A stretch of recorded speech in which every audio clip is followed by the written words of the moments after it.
जल्दी उठ भाई, जल्दी उठ, तेरे लिए बहुत अच्छी खबर है। मुकेश ये बोलते हुए घर में घुसा और नंदराय को उठाने लगा। उसकी ऐसी आवाज सुनकर नंदराय की भी आंख खुल गई। रात भर शराब पीने की वजह से उसका सर भन्ना रहा था। सुबह सुबह क्यों चिल्ला रहा है? ऊपर से मेरा ये सर। अरे तू सुनेगा तो एकदम खुश हो जाएगा। खबर ऐसी है कि तेरा ये सर दर्द भी तुरंत गायब हो जाएगा। नंदराय ने फिर चिढ़ते हुए बोला। अब बोलेगा भी, अब बस पहेलियां ही बुझाता रहेगा। मुकेश ने उसे बताया। उस छोरी की जो फोटो तूने दी थी ना, उसे मैंने अपने आदमियों को देकर कल से ही काम पर लगा दिया था।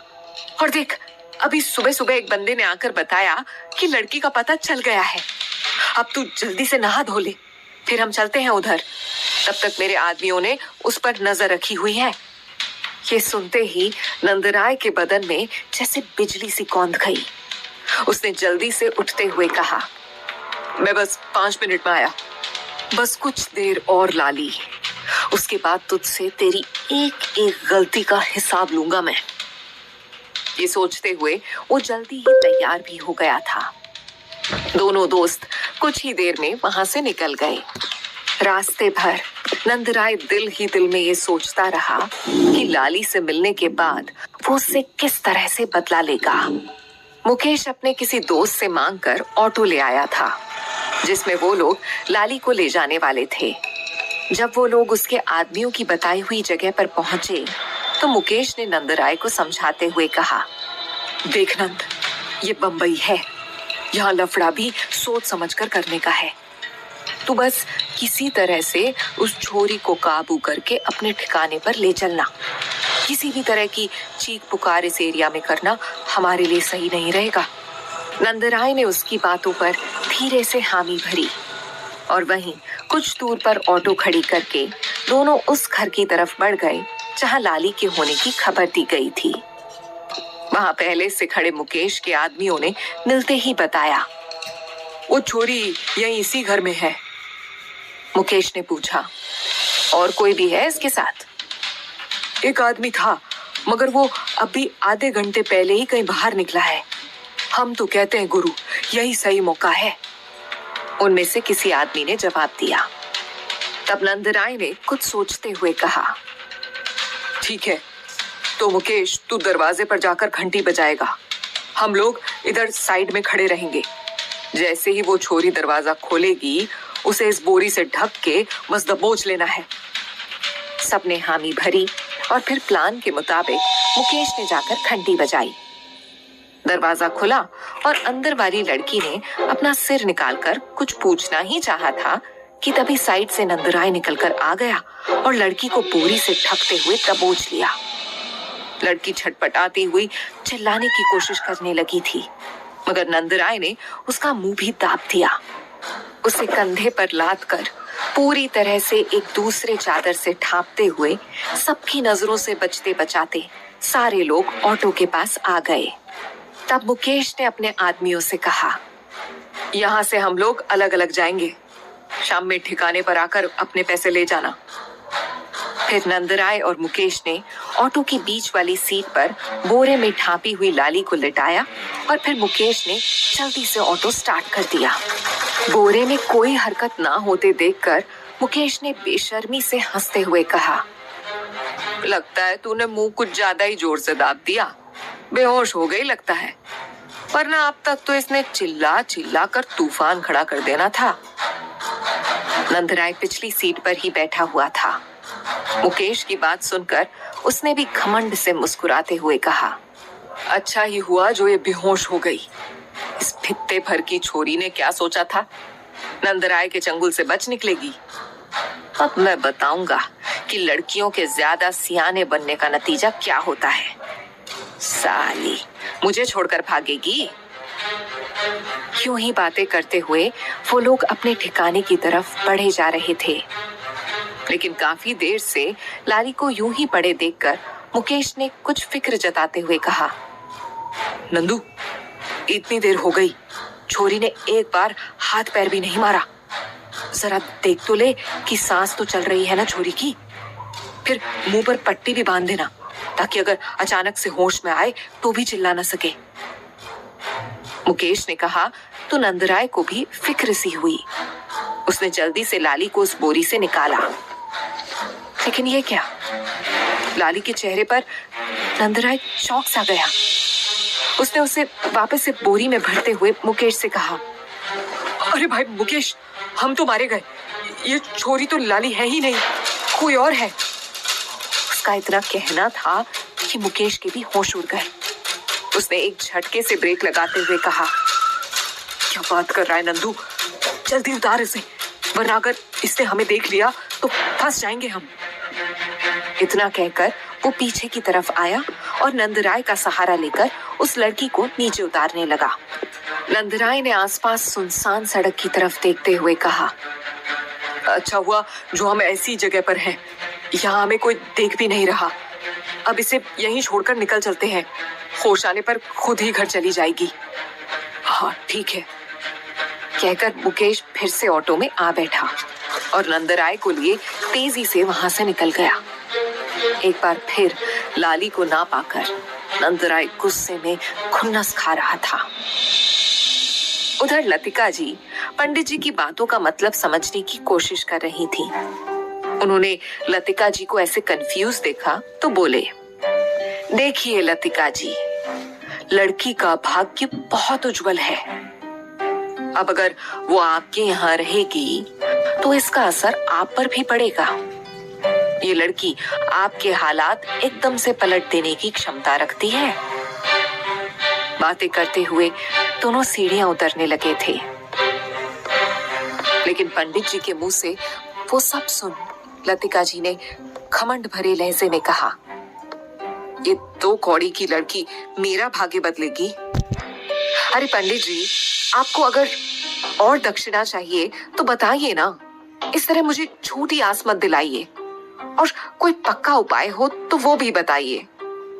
लतिका जी की आवाज कुछ तेज हो गई थी, जिसे सुनकर नीचे हॉल में बैठे हुए पाहूजा साहब और सुजॉय दोनों ही चौंक कर उन दोनों की तरफ देखने लगे। इस बार पंडित जी ने कुछ गंभीर आवाज में कहा, झूठी आस की बात नहीं है लतिका जी, मैं जो भविष्य देख रहा हूँ आपको भी बस वही बता रहा हूँ। इतना कहकर वो वापस हॉल में पूजा की जगह चले आए और बाकी की पूजा की रस्म पूरी करने लगे। लतिका जी भी अपनी जगह पर आकर बैठ तो गई थी, लेकिन उनका दिल अब भी पंडित जी की बातों में ही उलझा हुआ था। हालांकि आज तक पंडित जी ने जो कुछ भी कहा था वो कभी गलत नहीं हुआ था, लेकिन फिर भी न जाने क्यों लतिका जी इस बात पर विश्वास नहीं कर पा रही थी कि वो 2 कौड़ी की लाली उनकी किस्मत बदल सकती है, वो भी तब जब खुद अजीत उस पर इस तरह लट्टू हुए जा रहे हैं। और आगे क्या पता वो सुजॉय पर भी डोरे डालना शुरू कर दे। वो अनजान, जवान और खूबसूरत लड़की को यूं ही घर में तो नहीं रख सकती थी, इसलिए चाहे कुछ भी हो उन्हें उसे यहाँ से निकालना ही था। मगर अगले ही पल उनके मन ने कहा, लेकिन अगर पंडित जी की बात सच निकली तो? इसी उधेड़-बुन में वो पूजा का कुछ सामान लेने किचन की तरफ आई तो पाहूजा साहब भी उनके पीछे पीछे आते हुए बोले, तुम पंडित जी से किस लिए उलझ पड़ी थी? लतिका जी ने लापरवाही से टालते हुए जवाब दिया, वो कुछ भी तो नहीं, हम लोग तो पूजा के बारे में ही बातें कर रहे थे। उनकी आवाज की लड़खड़ाहट छुपी नहीं रह सकी थी, लेकिन फिर भी पाहूजा साहब ने उनसे और कुछ पूछना सही नहीं समझा और वापस हॉल में अपनी जगह पर आकर बैठ गए। सभी आंखें मूंदे पूजा में लीन थे कि तभी लतिका जी ने किसी की आहट पर आंखें खोली। सामने लाली अपना झोला थामे अपने पुराने कपड़े पहनकर जाने के लिए तैयार खड़ी थी। उसे देख लतिका जी एकदम चौंक सी गईं। नहीं नहीं, मैं इसे ऐसे जाने नहीं दे सकती, इसे रोकना ही होगा। लेकिन उनका ईगो उन्हें इस बात की इजाजत नहीं दे रहा था कि वो खुद से जाकर लाली को रोक लें, वो भी तब जब अभी अभी वो उसे जाने का कहकर ही आई थी। सोचते हुए उन्होंने फैसला ले लिया था कि वो लाली को ऐसे जाने नहीं देंगी। इसलिए उन्होंने पास ही खड़ी नौकरानी को बुलाकर उसके कानों में कुछ कहा। उनकी बात सुनते ही वो नौकरानी सीधे लाली के पास पहुंची, जो धीरे धीरे दरवाजा खोल वहां से निकल ही रही थी। इससे पहले कि दरवाजा खुलता, नौकरानी ने उसके कंधे पर हाथ रखकर कहा, रुकिए, मैडम ने आपको रुकने के लिए कहा है। ये सुनकर लाली को थोड़ी उलझन तो हुई, मगर वो वहीं खड़ी रह गई, क्योंकि इतनी जिल्लत के बाद वो इस घर में और नहीं रुक सकती थी। उसे मूर्ति की तरह खड़ा देखकर नौकरानी ने फिर से कहा, मैडम ने आपको वापस अपने कमरे में जाने के लिए बोला है। ये सुनकर लाली एक बार फिर से हैरान रह गई। उसे यकीन नहीं हो रहा था कि क्या वाकई लतिका जी ने उसे रुकने के लिए कहा है। उसने एक नजर पूजा में बैठी लतिका जी की तरफ देखा तो वो उसे घूरते हुए इशारे में ऊपर जाने को कह रही थी। उनके ऐसे देखने के बाद लाली कुछ सोचती हुई वापस सीढ़ियां चढ़ उसी कमरे की तरफ बढ़ गई जहां उसे ठहराया गया था। इधर पाहूजा साहब ने जब लाली को वापस जाते हुए देखा तो उन्हें न जाने क्यों एक सुकून सा महसूस हुआ। ये सोचकर कि लतिका ने लाली को जाने से रोककर इसी घर में रहने की इजाजत दे दी है। जबकि सुजॉय ने जब ये महसूस किया तो झुंझला सा गया। आखिर माँ को जरूरत क्या थी उसे जाने से रोकने की? अच्छी भली तो जा रही थी यहाँ से। कभी कभी ये माँ भी ना कुछ ज्यादा ही इमोशंस में बह जाती है। पूजा खत्म होते ही जब लतिका जी ने पंडित जी को दक्षिणा देकर विदा किया तो सुजॉय ने उनके पास जाकर कुछ गुस्से में कहा, क्यों रोका आपने उसे? आप भूल गई हैं क्या कि उसके यहाँ रुकने से हमारी परेशानी बढ़ सकती है? सुजॉय को इस तरह परेशान देखकर लतिका जी मन ही मन जैसे कुछ सोचते हुए बोली, फिक्र मत करो, अपनी माँ पर यकीन है ना तुम्हें? मैं कोई कच्ची गोलियां नहीं खेलने वाली। तुम बस देखते जाओ कि मैं क्या करती हूँ। कहते हुए उनके होठों पर एक जहरीली मुस्कुराहट बिखर गई थी। उसके बाद वो वहां से निकलकर सीढ़ियां चढ़ती हुई एक बार फिर से लाली के कमरे में आ पहुंची। पीछे सुजॉय फिक्रमंद आंखों से उन्हें जाते हुए देखता रह गया। लगता है माँ मुझे कुछ नहीं बताएगी। मुझे अब अपने तरीके से ही उस लड़की से सब कुछ उगलवाना होगा। ऊपर जाकर लतिका जी ने अपने हाथ में पकड़ा कपड़े का पैकेट उसकी तरफ बढ़ाते हुए शान से कहा, ये लो, अपने घटिया भिखारियों जैसे कपड़े बदलकर इनमें से कोई एक पहन लो और बाकी के कपड़े उस बैग में रख लेना जो अभी हमारी एक मेड देकर जाएगी। कम से कम तुम मेरे साथ तो अपने इन कपड़ों में बाहर नहीं जा सकती। वैसे चलो, इसी बहाने तुम्हें इतने महंगे कपड़े पहनने को तो मिल रहे हैं, पर ना ऐसे कपड़े इस जन्म में तो क्या अगले 7 जन्मों में भी तुम्हें शायद ही नसीब होते। कहते हुए उनके चेहरे पर गजब का घमंड था। लाली को लतिका जी की बातें किसी तीर की तरह चुभ रही थी और उसे समझ में भी नहीं आ रहा था कि आखिर लतिका जी उसे इस तरह के कपड़े पहनाकर अपने साथ कहाँ ले जाना चाहती थी। लतिका जी ने उस पर एक उचटती हुई सी नजर डाली और कमरे से बाहर जाते हुए बोली, जल्दी से तैयार होकर नीचे आ जाना। लतिका जी के व्यवहार के बारे में सोचते हुए लाली खुद को उलझा हुआ सा महसूस कर रही थी। उसे कुछ समझ नहीं आ रहा था।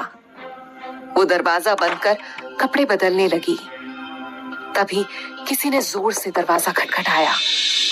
दरवाजे पर इतनी जोर की आवाज सुन अपनी ड्रेस की चेन बंद करने की कोशिश करती हुई लाली बिल्कुल चौंक सी गई। हड़बड़ाहट में उसने जैसे ही चेन जबरदस्ती ऊपर की तरफ खींचा, चेन का ऊपरी हिस्सा टूटकर उसकी उंगलियों में ही रह गया। इधर दरवाजा लगातार जोर जोर से खटखटाया जा रहा था। ऐसा लग रहा था कि दरवाजा फौरन नहीं खुला तो तोड़ दिया जाएगा। इसे बाद में देखती हूँ कहकर उसने चेन को छोड़ा और उसी ड्रेस पर अपनी चुनरी को कांधे पर अच्छे से फैला लिया। फिर उसने जैसे ही दरवाजा खोला तो जो लात लगातार दरवाजे पर मारे जा रहे थे, वो लात सीधा लाली के घुटने पर लगी और वो छिटक कर दूर जा गिरी। लाली की तो चीख ही निकल गई। उसके कमर में जोर की चोट लगी थी। सामने खुले दरवाजे पर खड़ा सुजॉय, जो अब तक उसे गुस्से से डांटने आया था, उसे यूं गिरता देखकर ठिठक सा गया। उसने बगैर कुछ कहे लाली को कंधे से पकड़कर उठाना चाहा ही था कि चेन खुली होने की वजह से उसकी ड्रेस कंधे से फिसलकर वहां पर आ टिकी। लाली के छक सफेद बदन के एक हिस्से पर अब बस नीले रंग का अंतर्वस्त्र ही दिख रहा था। और ठीक वही पल था जब सुजॉय और लाली की नजर एक दूसरे से टकराई। लाली ने जल्दी से अपनी ड्रेस ठीक करने के लिए हाथ बढ़ाया ही था कि तभी उसे सुजॉय ने धकेलकर खुद से एक बार फिर दूर कर दिया। उसकी आंखों में लाली के लिए बेपनाह नफरत झलक रही थी और लाली की आंखों में हैरत। ऐसे जानवरों सा सलूक कौन करता है किसी के साथ? उसने दिल ही दिल में सोचा। 2 आंसू लुढ़क कर उसके गालों को भिगो गए थे। तभी सुजॉय ने गुस्से में भरकर कहा, अपने ये ओछे हथकंडे अपनाना छोड़ दो। कम से कम तुम्हारी इन घटिया हरकतों से मैं तो तुम पर कभी नहीं रीझने वाला हूं।